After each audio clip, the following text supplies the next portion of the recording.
So in the wake of us getting that leaked draft document from the Supreme Court, essentially indicating that they're likely going to be overturning Roe v. Wade in the next couple of months, conservatives have been, instead of focusing on anything relating to the debate surrounding abortion or the potential implications of what this could mean for millions and millions of women across the country, they're instead choosing to focus only on the fact that this document got leaked to the American people. So there's been complete hysterical, hair on fire freak out over this, conservatives saying that whoever leaked it should be prosecuted to the fullest extent of the law, that they should be treated as a criminal essentially. And I think Tulsi Gabbard really put the conservative perspective on this in full view for us. So I wanted to show her speaking on Fox News.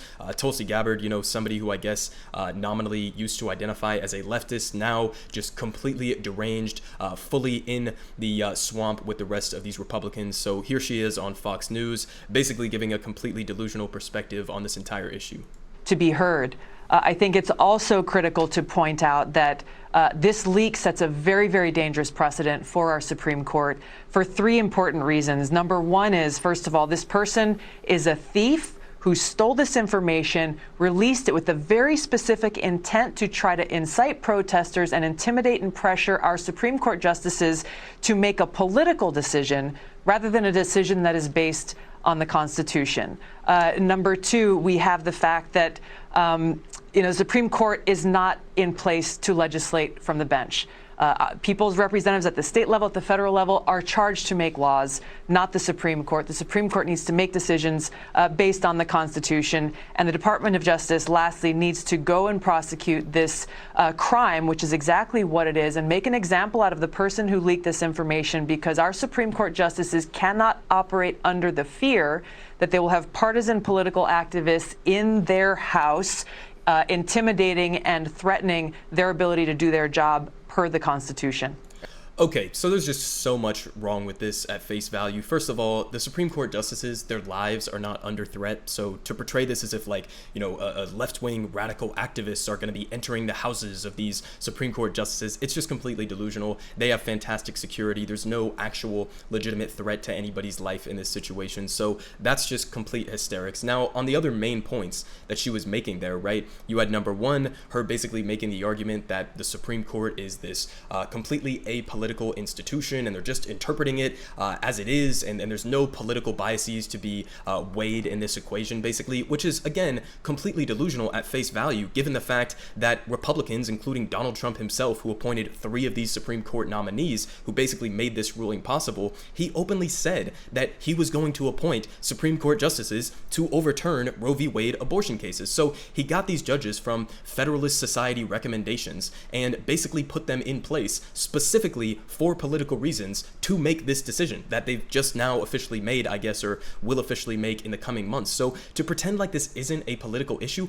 of course it's fucking political. Of course the Supreme Court justices have their own personal biases. Of course this as an institution is massively political. That's exactly why, Mitch McConnell refused to allow Obama to nominate Merrick Garland, and then turns around during an election year while people were literally actively voting and completely contradicts himself and allows Trump to appoint a Supreme Court justice under the same conditions. All of this is political. It's completely ridiculous and absurd to suggest that these Supreme Court justices are just simply interpreting the Constitution. Well, fun fact here, the Constitution doesn't actually enshrine the right for the Supreme Court to engage in judicial review in the first place. I mean, all of this is artificial. All of this is abstract, and it's completely absurd to portray it as she's trying to here, that these are just, they're interpreting the Constitution in a completely unbiased way. Clearly, they were put there for a reason. They were put there for political reasons. They were largely appointed, a majority of them, appointed by Republican presidents who didn't even win the popular vote. And now they're basically, as they usually do, acting on behalf of corporate America, but also acting on behalf of a tiny reactionary extremist right-wing minority in this country. Okay, so clearly all of this is political. Now,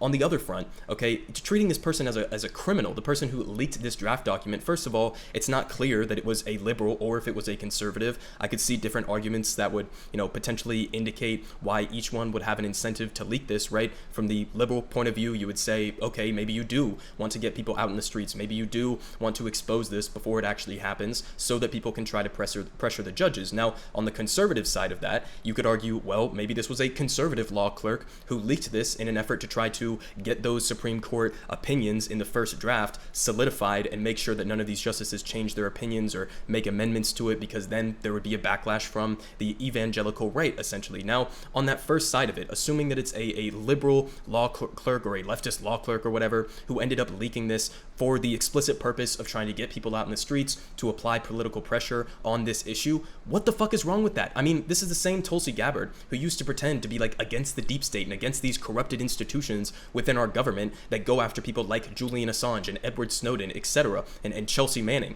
right? This is the exact same type of thing. If the information that you're leaking to the American people is in their benefit to be aware of, to understand the implications of the political decisions that are being made on their behalf at the highest levels of government, that's information that they deserve to know, that we all deserve to know, in the same way that we deserve to know about the drone strike program, or in the case of Julian Assange, about blatant war crimes that were being committed by the Obama administration, by the Bush administration, etc. These are all things that are pertinent for an American public, or for a public in general, in a functioning democracy to be aware of. So I hope that people are getting out in the streets. I hope that people are applying pressure, political pressure, on these judges to not make this decision. That should be fully within our right. That's what it means to live in a democracy. But she would rather have an institution like the Supreme Court that is stacked in a completely ridiculous way. If you look at the history of how these Supreme Court justices got to the positions that they're in, the corrupt nature of that, the hypocritical nature of that from the perspective of Republicans, if you want to take all of that into account and understand this institution for what it is, she's supporting this from the framework of having extreme right-wing reactionaries who don't represent the American people, who are making massively impactful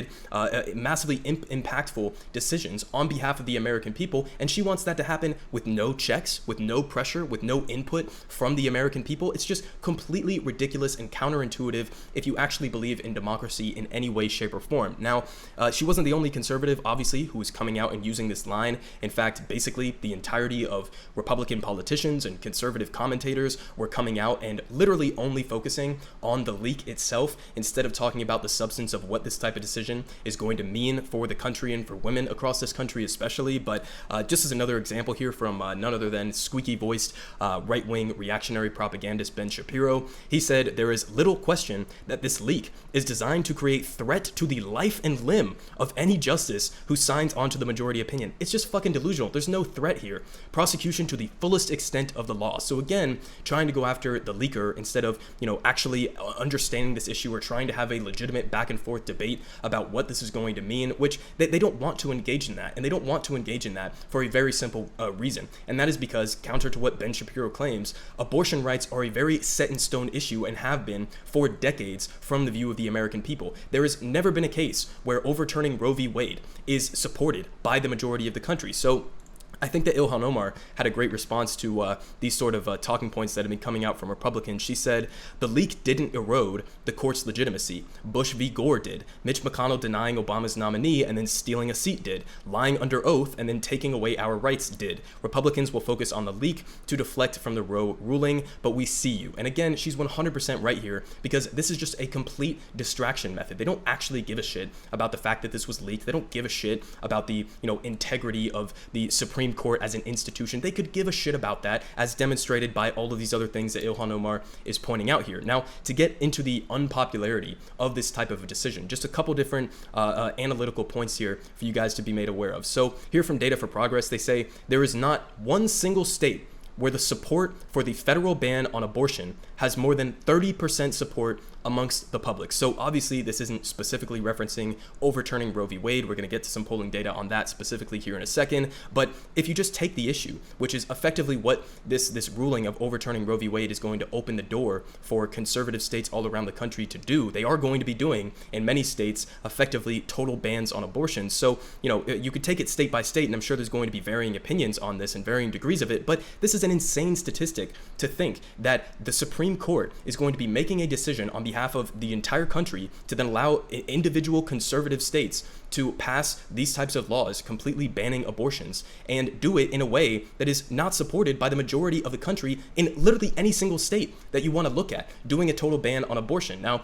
we can get into, again, polling data that is specific to Roe v. Wade and whether or not the American people want us to overturn it. So here from a Pew Research, they said broad public opposition to completely overturning Roe v. Wade. The question was, would you like to see the Supreme Court completely overturn Roe versus Wade decision or not? And so, again, very basic question here, and this is exactly what's on the table with this decision coming from Scotus. And you can see here, I mean, from August of 1992, it was 60% to 34%. Then in 03, 62% to 31%. In 13, 63 to 29%. In 2016, 69 to 28. And in 2019, 70 to 28. So if anything, the issue is getting more solidified in the pro-choice direction, in protecting Roe v. Wade from this type of decision. So it's not supported by even remotely close to a majority of the country. Now, another statistic here, if you don't believe those ones, let's take it straight from Fox News themselves. So they did a recent poll on this back in late 2021. They asked Supreme Court action on Roe v. Wade, let it stand. You had 77% of Democrats